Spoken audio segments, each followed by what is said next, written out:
Hello friends, எல்லோரும் எப்படி இருக்கீங்க?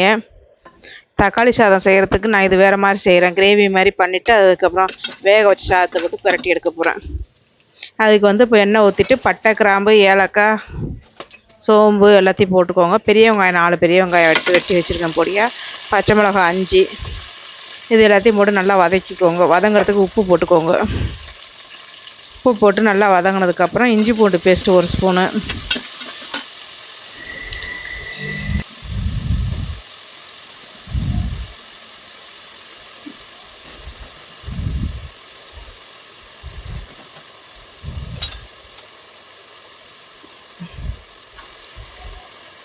போட்டு அதையும் இஞ்சி பூண்டு பேஸ்ட்டையும் போட்டு நல்லா வதக்கிக்கோங்க.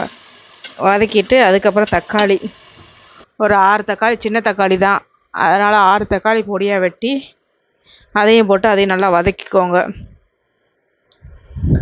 அதுக்கப்புறம் அதுக்கு தேவையான garam masala 1 spoon, chicken masala 1/2 spoon, மிளகாத்தூள் 1/2 ஸ்பூன், அப்புறம் மஞ்சத்தூள் 1/2 ஸ்பூன் போட்டு அதையும் போட்டு நல்லா வதக்கிக்கோங்க. அப்புறம் புதினா கொத்தமல்லி போட்டுக்கோங்க. போட்டுட்டு கொஞ்சம் தண்ணி ஊற்றிக்கோங்க. அந்த மசாலா வடையெல்லாம் நல்லா வெந்து கிரேவி மாதிரி வரணும். அப்போ தண்ணி ஊற்றி கொஞ்சம் நேரம் வேக விட்ருங்க, கொதிக்கட்டும். அதுக்கு சைடு நம்ம ஜீரக சம்பா ரைஸ் 4 கப் எடுத்து வேக வச்சுருக்கேன். அதையும் போட்டு வேக வச்சதை வடிச்சிட்டு வைங்க, ரெடியாக வச்சுக்கோங்க. இந்த கிரேவி வெந்ததும் இந்த மாதிரி தண்ணி கொஞ்சம் ஊற்றிக்கோங்க. ஊற்றி வேக வச்சுக்கோங்க. தண்ணி நல்லா சுண்டட்டும். உப்பு தேவையான அளவு இருக்கான்னு பார்த்துக்கோங்க. இந்த இடத்துல உப்பு காரம் நல்லா கரெக்டாக இருக்கான்னு பார்த்துக்கிட்டிங்கன்னா கொஞ்சம் துடியாக போட்டுக்கோங்க. நான் உப்பு பத்தலை, அதனால் உப்பு போட்டிருக்கேன். போட்டு கொஞ்சோண்டு நெய் ஊற்றிக்கலாம் வாசனைக்கு. ஈஸியாக பண்ணுறது, சிம்பிளாக. நம்ம நார்மல் ஜீரக சம்பா ரைஸுன்னு நீங்கள் நார்மல் நம்ம சமைக்கிற சாதம் இருக்குல்ல, ரெகுலராக சாப்பிட்ற சாதம், அதில் கூட பண்ணிக்கலாம், தப்பு இல்லை. நல்லாயிருக்கும், ட்ரை பண்ணி பாருங்கள். இந்த மாதிரி நல்லா கிரேவி மாதிரி வந்ததுக்கப்புறம் பெரட்டிட்டு குக்கரில் வச்சுட்டு அப்படியே சும்மா மூடி வச்சுருங்க. விசில்லாம் போடணுன்னு அவசியம் இல்லை, ஏன்னா ஆல்ரெடி வெந்தது தானே நமக்கு, அதனால் சும்மா மூடி வச்சுருங்க.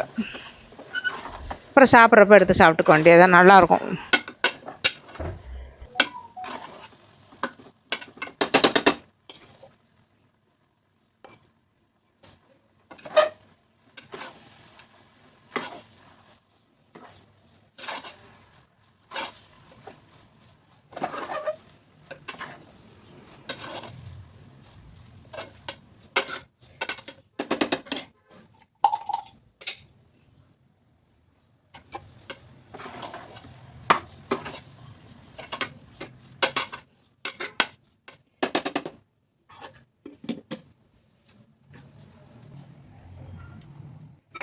அதுக்கப்புறம் இதை தொட்டுக்கிறதுக்கு வந்து நான் கடலை இது பண்ணியிருந்தேன், கடலையும் உருளைக்கிழங்கும்.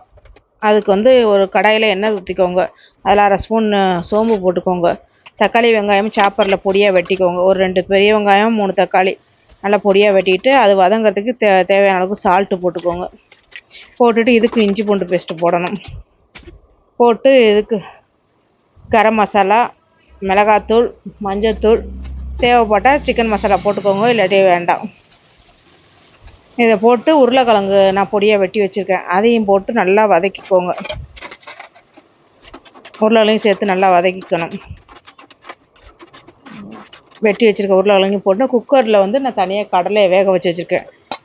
அதை வந்து நல்லா ஊற வச்சுட்டு அதை வேக வச்சுட்டு அதுக்கப்புறம் இது கூட சேர்க்கணும். இந்த உருளைக்கிழங்கு நல்லா வதங்கினதுக்கப்புறம் அந்த வேக வச்ச கடலையும் தூக்கி ஊற்றிடுங்க. ஊற்றிட்டு இதுக்கு தேவையான மசாலா தான் ஆல்ரெடி சொல்லிட்டேன். 2 ஸ்பூன் மிளகாத்தூள் போட்டிருக்கேன், 1/2 ஸ்பூன் மஞ்சத்தூள், கரம் மசாலா 1 ஸ்பூன், இஞ்சி பூண்டு பேஸ்ட்டு, அவ்வளோதான். இதுக்கு போட்டு இது நல்லா வதங்கினதுக்கப்புறம் அந்த வேக வச்ச கடலை இருக்குல்ல, அதை தூக்கி கொட்டிடுங்க.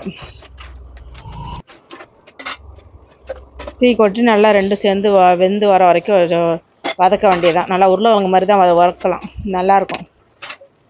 தக்காளி சாதத்துக்கு, சாம்பார் சாதத்துக்கு, எல்லாத்துக்கும் நல்லாயிருக்கும், டேஸ்ட்டாக இருக்கும். இதை ட்ரை பண்ணி பாருங்கள் ஃப்ரெண்ட்ஸ். நல்லா ட்ரையாக வறுத்துக்க வேண்டியதான். உங்களுக்கு தேவைப்பட்டால் கொஞ்சம் சாலிடாக வேணும் அப்படின்னா தேங்காய் கூட அரைச்சி போட்டுக்கலாம். நல்லாயிருக்கும், டேஸ்ட்டு டிஃப்ரெண்ட்டாக இருக்கும், ட்ரையாகவும் இருக்கும். தக்காளி சாதத்துக்கு நல்லா இருந்துச்சு, ட்ரை பண்ணி பாருங்கள். தேங்க்யூ.